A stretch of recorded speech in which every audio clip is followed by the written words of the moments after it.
বাঙালিকা মিষ্টি করেছে সৃষ্টি প্রভু দৃষ্টি, তাই গড়েছে বাঙালিকা মিষ্টি। বাঙালির যে রসগোল্লা, বাঙালির যে মিষ্টি, এই মিষ্টি এতটা সুস্বাদু যে একবার খেয়েছে তার এই মিষ্টির স্বাদ মুখে সারা জীবনের জন্য লেগে গেছে।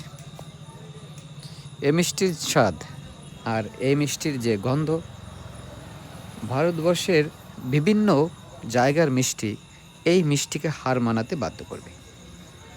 আমরা বাঙালি, আমরা বাংলার মিষ্টিকে ভালোবাসি। আমাদের খাবার আগে বা খাবার পরে বাংলার মিষ্টি আমরা খেয়ে থাকি। আর আমরা যারা কাজের জন্য এক রাজ্য থেকে অন্য রাজ্যে যাই, তারা কিন্তু আমরা বাংলার মিষ্টিকে খুব মিস করি। তাই আমিও বাংলাতে আসার পরে আমার কিন্তু প্রথম নজর আমার মিষ্টির দোকানের উপরে। তাই আমি ছুটে এসেছি এই মিষ্টি খাওয়ার জন্য সোজাসুজি এই দোকানে।